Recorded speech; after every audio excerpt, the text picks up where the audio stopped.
very good morning and thanks for tuning into the breakfast news on Rajya Sabha television this Monday morning. My name is Aishwarya Kapoor. Let us start the news with the headlines. After 3 productive days in the ongoing monsoon session of Parliament, both houses look to clear more legislative agenda. Insolvency and Bankruptcy Code Second Amendment Bill and Prevention of Corruption Amendment Bill in Lok Sabha, Motor Vehicles Amendment Bill in Rajya Sabha.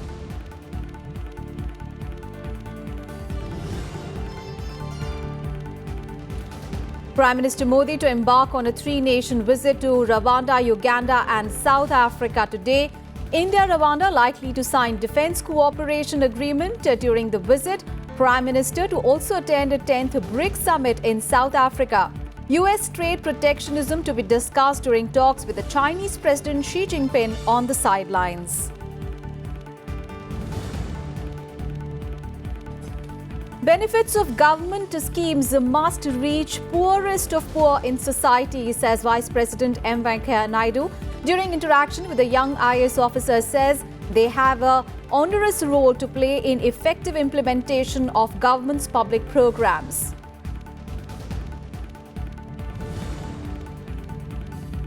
Rahul Gandhi is Congress's prime ministerial face for the 2019 elections, says party after working committee meet authorizes him to take decision on forging pre- and post-poll alliances. Rahul Gandhi admits expanding party's vote base is the biggest challenge, warns leaders against making loose remarks in public.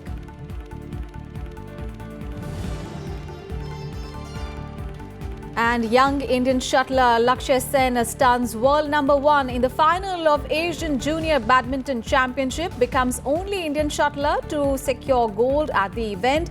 India bags 8 medals on the concluding day of Junior Asian Wrestling Championship to finish second in the medals tally.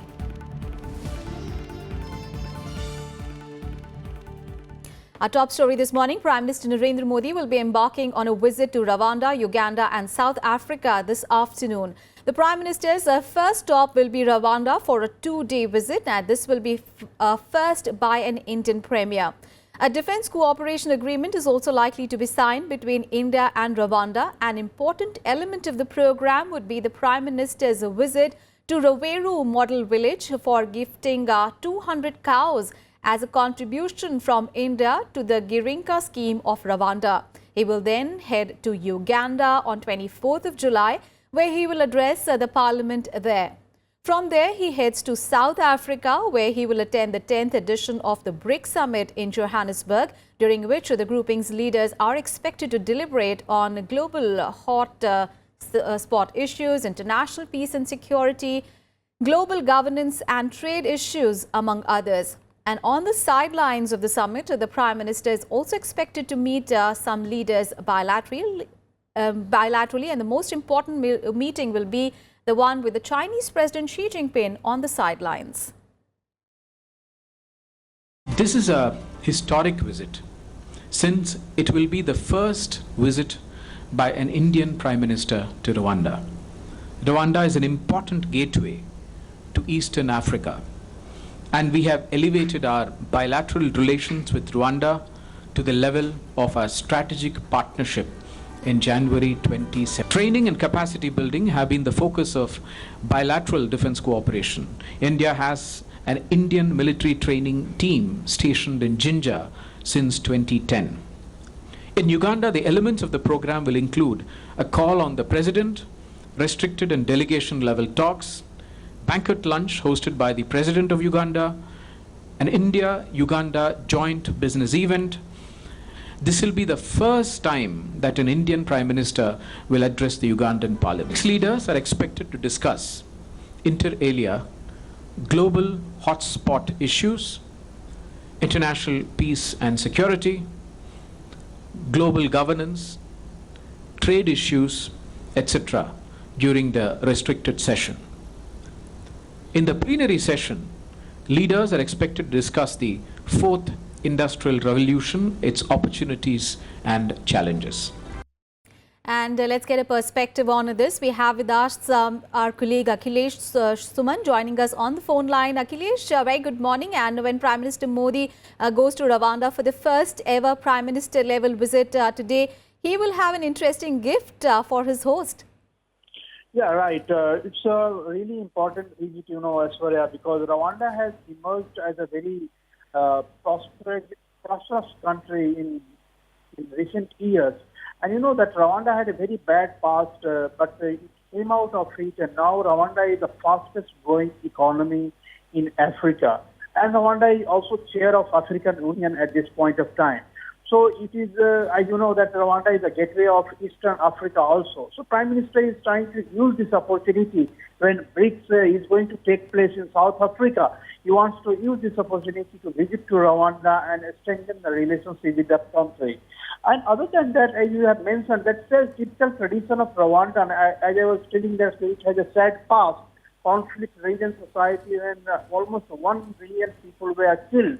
And they found the solution themselves without taking any international agency in the fore. And a Gacaca court was established in Rwanda. And every village made a court, local court, and they resolved their conflicts.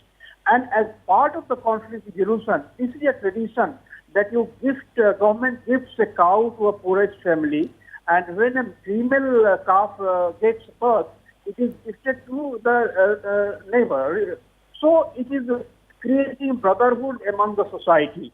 And whichever community is the neighbor, if you gift a female cow to the neighbor, it will really create a sweet understanding and a very good relationship. So Rwanda has a model of resolving the conflict at the local level, inter-community fights, and that is why Prime Minister is going to see at the local level that how people of Rwanda has come out of the very sad past.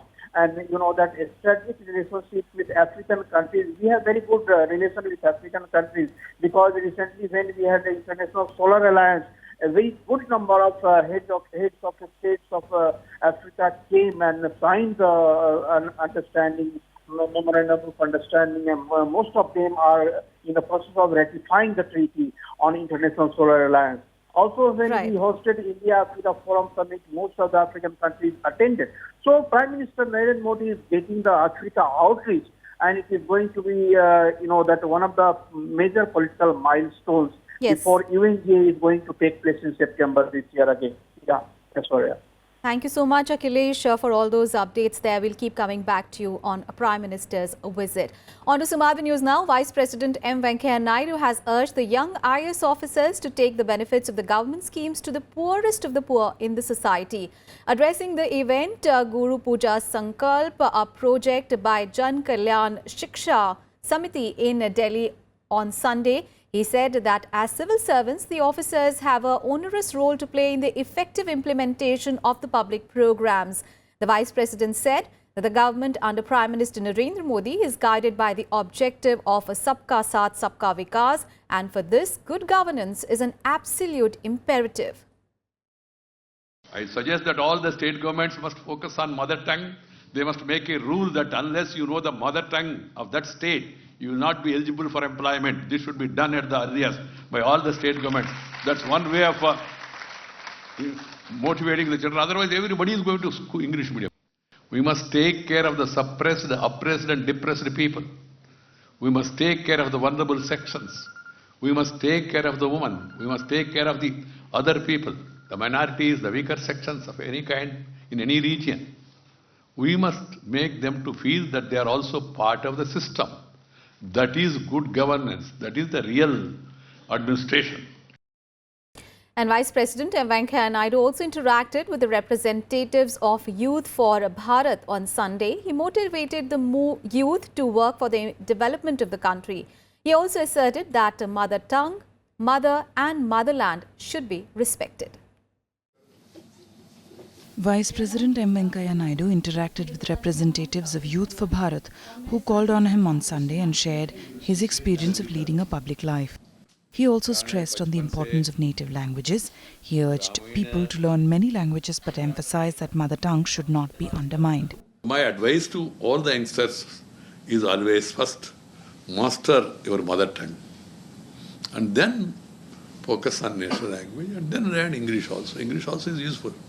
We should not be anti-English, but we should be anti-English mindset. Because the colonial rule has really हमारा स्वाभिमान, हमारा स्वशक्ति, इसके ऊपर बहुत असर डाला. The Vice President also asserted that Hinduism is not a religious concept but a cultural identity. Hindu means the cultural identity of this nation. How we lived, the traditions, the heritage, the family system, the value system, respect for the elders, respect for the parents, respect for the guru, respect for the animals, pasu, pakshi ko bhi manyata dete hindutva. The way of living, culture is a way of living. Religion is a way of worship. Religion is something different, the way you pray. But culture is the way you live. Vice President Venkaiah Naidu also stressed that beyond caste-religion divide, people must work for progress and betterment of the nation. He also said that people should be judged, selected and elected on the basis of character, caliber, capacity and conduct. He also advised the youth to spare time towards social activities, particularly towards downtrodden and underprivileged sections of society. Kriti Mishra's report for Rajya Sabha TV. And on to the other big story of the day. Congress President Rahul Gandhi chaired his maiden extended Congress Working Committee meeting in the national capital on Sunday, and the extended CWC authorized Congress President Rahul Gandhi to forge an alliance with the like-minded parties for the 2019 Lok Sabha elections. The leaders also stressed that Congress Chief Rahul Gandhi, being the leader of the principal opposition party, should be the face of an anti-BJP front. Here is a detailed report. At the first meeting of the recently constituted Congress Working Committee, Congress President Rahul Gandhi discussed the party's strategy to take on the BJP in the 2019 elections. Gandhi added that expanding Congress vote base is the biggest task for the party. Gandhi has been authorized to form an election campaign committee and take decisions on both pre-poll and post-poll alliances. Wherever an alliance has to be entered into, there will be real-time negotiations to be held. There will be some give and take always in an alliance. Alliances can never be formed on rigidity or on absolute stands, and that's why Congress President will decide. Rahul stressed that he won't hesitate to take action against Congress leaders whose statements weaken the party's bigger fights. Congress अध्यक्ष श्री राहुल गांधी जी ने स्पष्ट तौर से कहा कि वो दोस्ताना राय भी देते हैं और उम्मीद भी करते हैं कि कांग्रेस के सब नेता उस लार्जर गोल को देखकर, जिसकी तरफ उनका इशारा है 2019 को, अपनी भाषा की मर्यादा और व्यवहार की मर्यादा दोनों की अनुपालना करेंगे. Former Prime Minister Dr. Manmohan Singh and former Congress President Sonia Gandhi alleged that the government is high on rhetoric and low on content. The Congress Working Committee, which was announced last week after Rahul Gandhi deliberated on its composition for close to 7 months, took stock of the current political, economic and internal and external security situation of the country, besides discussing party strategy for the ongoing monsoon session of Parliament. Kriti Mishra's report for Rajya Sabha TV. And to a question on whether Rahul Gandhi will be the Congress's prime ministerial face, the party said it will fight the polls with Rahul as its leader. We expect to better our 2004 performance. Naturally, the people of India will decide. Once Congress party becomes the single largest party touching the same magic figure of 200 or more, naturally then Congress party will be leading whoever else wants to come and walk hand in hand, and naturally then the Congress president would be the only face to be projected. Congress will fight this election under the stewardship, under the leadership, and by putting forward our leader, that is Shri Rahul Gandhi. On that we neither have a doubt nor we have any second thoughts on. All right, let's get a perspective on whatever is happening within the Congress party. We have with us Mr. Shekhar Iyer, senior journalist, joining us in the studio this morning. A very good morning, Mr. Iyer. So Congress formally sounding the bugle for the 2019 Lok Sabha election. And in the meeting, it said very clearly that it is focusing on strategic and state-specific tie-ups in order to defeat the BJP and making a strong pitch to going back to its 2004 position as a pivot for an alliance against the BJP. So how do you look at the party's stand? Because obviously it is not 2004, times have changed, and PM Modi and Amit Shah duo, that seems almost invincible. Yeah, you are right, because the Congress does realize the challenges it faces in many states, particularly where it was once a very dominant party, and today organizationally it is very weak. But at the same time, we are seeing indications of the kind of strategy that the Congress leaders are mulling at, particularly in states, as was pointed out by the former Finance Minister P. Chidambaram at the CWC meet. There are 12 states where the Congress is still considered a dominant force against the BJP. So in those states, the idea is that the party should focus on the direct fight between the Congress and the BJP. And the calculation by Mr. Chidambaram is that they can, in fact, they can get up to 150 seats. That's a very optimistic assessment. But there is also an admission, apart from 12 states now, in the other states, I mean, the situation is equally, at least a dozen states where the Congress is in a very weak position and is ready to play a second fiddle. So overall, what I gather from yesterday's deliberation is Congress is looking at a figure of, rather setting a target of, say, 150 seats, maybe 150 to 200 seats, and is ready to make compromises wherever it has and ready to play the second fiddle. But I think the most important point that came out from yesterday's deliberation and the subsequent briefing by the Congress spokesperson is, whatever may be the case scenario, the party sees Congress emerging as the single largest party, and Rahul Gandhi will be the face of the opposition alliance. Yes. There is not going to be any compromise on that. Two, Rahul Gandhi himself will lead any discussions or talks with other like-minded parties. That's also very clear, because earlier the understanding was Rahul Gandhi will manage the party affairs and the Sonia Gandhi would be the one who would be doing the talks for the seat adjustment. But yesterday's message was it is Rahul Gandhi and no one else, and perhaps Rahul Gandhi could set up a committee to enter into a negotiation. But the final call, the shape of the alliance, the shape of the Congress strategy would be that of the Congress president, that is Rahul Gandhi. That is precisely the question, Mr. Iyer, because Rahul Gandhi clearly wants to do what Sonia Gandhi did in 2004 and be the lead player in any alliance or a grand alliance. But looking back at 2004, then the opposition was scattered and it really did not have the might to assert itself. But this time Rahul Gandhi obviously has a tougher task, because many regional leaders have ambitions that would not let them bow to, those of the Congress parties. And what about Rahul Gandhi's capability to really be the cohesive force to, bring the alliances together? Yeah, that's a very important dimension, because the Congress is not the old Congress. And secondly, many of the non-BJP parties do not see Rahul Gandhi as a very promising candidate for the Prime Ministership. And secondly, how much are they willing to agree to Rahul being projected as the opposition face? Yes. Because already there are leaders like Mayawati, Sharad Pawar, and these leaders are not willing to publicly acknowledge a big role for Rahul Gandhi, though they may be willing to do business with him and his leadership of the Congress. But when it comes to the final thing, I think what we are getting signals is that these leaders, particularly the non-Congress opposition leaders, are saying all that question of leadership will decide after the elections.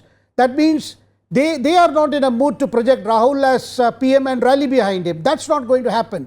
And what perhaps could happen is some kind of alliances where these parties feel an alliance with Congress could perhaps avoid the splitting of anti-BJP votes. That's all. But beyond that, the scope for a grand alliance, Mahagathbandhan, and projecting Rahul as Prime Minister does not arise. So therefore, we saw yesterday the arguments being given that since it will be a natural process, in the sense it will be an unstated position that Congress will be the single largest party in that kind of alliance and Rahul would be its natural leader, and a natural claimant to the Prime Minister's post. Of course, and there is one more issue that is the dissent really within the Congress party, because, you know, we saw how Congress took a back seat to H.D. Kumaraswamy's Janata Dal to keep the BJP out of power in Karnataka, and there was a dissent on that decision over within the Congress party as well. And there's obviously another question on, you know, the Congress's old guard, but meanwhile, of course, that is Rahul Gandhi has his task really cut out ahead of the general elections next year. Thank you so much, sir, for joining us this morning and sharing your perspective on that entire story. Meanwhile, the BJP reacted to the Congress's decision to project Rahul Gandhi as the Prime Minister's face of the party, saying that there is nothing new in it. See, as far as the CWC is concerned, I would rather call it a Congress non-working committee meeting under the leadership of the non-performing president, Mr. Rahul Gandhi. Because we have seen as to how the Congress party, because of its non-progressive agenda, has only come down in the elections after election. Most important decision that was taken in this CWC meeting was one point. The point was, हमें जीतना नहीं है, हमें किसी भी कीमत पर मोदी जी को रोकना है. This is a negative politics. People of this country want positive politics and development. All right, let's get you some other news now. Ahead of the publication of National Register of Citizens in Assam, Home Minister Rajnath Singh said that there was no need to panic and that all bona fide Indians will be given adequate opportunities to prove their citizenship. Now, the NRC is a list of Assam's citizens and is due to be published on 30th of July. Home Minister Rajnath Singh clarified that it was only a draft list. The Home Minister said that NRC is being updated in accordance with the Assam Accord that was signed on 15th of August 1985 and is being carried out as per the directions of the Supreme Court. He also assured that the NRC exercise is being carried out in a totally impartial, transparent and meticulous manner and will continue to be so. The Home Minister said that the citizenship rules provide that any person who is not satisfied with the outcome of the claims and objections can also appeal in the Foreigners Tribunal. Big story coming in from Jammu and Kashmir, where 3 terrorists, including a Pakistani involved in the abduction and killing of a police constable, were killed by security forces in an encounter in Kulgam district of Jammu and Kashmir on Sunday. Constable Mohammad Salim Shah, who was on leave, was abducted by terrorists from his residence in Kulgam on Friday. And on the basis of the incriminating material seized, the killed terrorists were affiliated with the proscribed terror outfit LET and Hizbul Mujahideen. Some arms and ammunition, including 2 AK-47 rifles and a carbine, have also been recovered from the encounter. The police have registered a case and investigation has been initiated into the matter. Meanwhile, according to the recent official data, terrorist violence has come down in Jammu and Kashmir substantially ever since the state has been placed under the governor's rule, but incidents of stone pelting have increased marginally. The data has been compiled by the Home Ministry. The data says that there has been a decrease in attacks carried out by terrorists since 16th of June to 15th of July in comparison to the month of Ramadan, when the suspension of operations was in force. Let's get to some international news. 14 people were killed and 60 others were injured in a suicide bomb attack on Sunday near Hamid Karzai International Airport in Afghanistan's capital, Kabul. The explosion happened outside the airport's entrance at around 5 in the evening after First Vice President General Abdul Rashid Dostum had left in an armoured convoy. Dostum was on his way to the first Vice President's office, where he was welcomed by officials and supporters.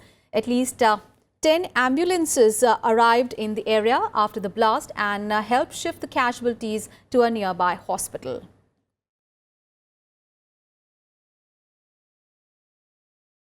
And a total of 734 youngsters have been shortlisted for the scholarship under the Khelo India Talent Development Scheme. Now, the scheme is a unique program to nurture sporting talent in the country.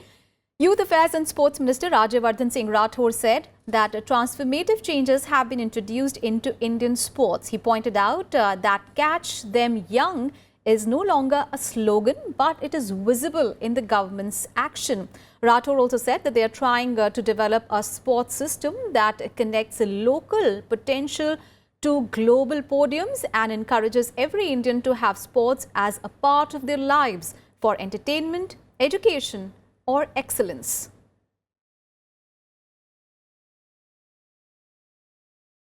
And in more sporting action, Lakshya Sen has become only the only Indian shuttler to secure a gold medal at the Asia Junior Championships. He defeated the reigning world junior champion of Thailand in straight games at the finals in Jakarta.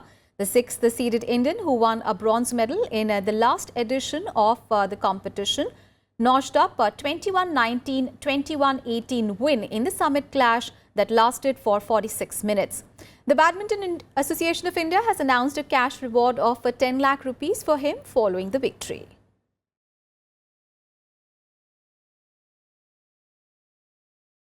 And India won 8 medals in the two-day Junior Asian Wrestling Championship, which concluded in New Delhi on Sunday.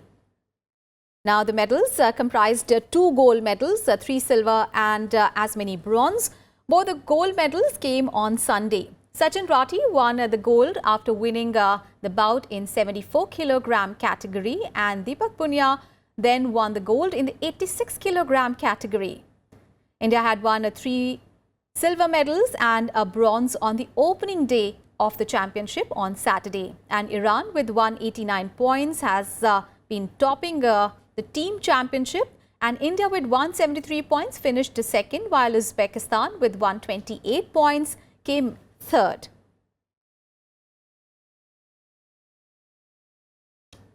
News from the world of hockey, where Indian men's hockey team beat New Zealand 4-0 in the third and the final match to complete a test series whitewash in Bengaluru on Sunday. The goals for India were scored by Rupinder Pal Singh, Surendra Kumar, Mandeep Singh and Akashdeep Singh. India's chief coach Harendra Singh expressed satisfaction with his team's performance in the series ahead of the 18th Asian Games beginning in Indonesia next month. And with that, we wrap up this edition of Breakfast News. Thanks for watching and have a great day ahead.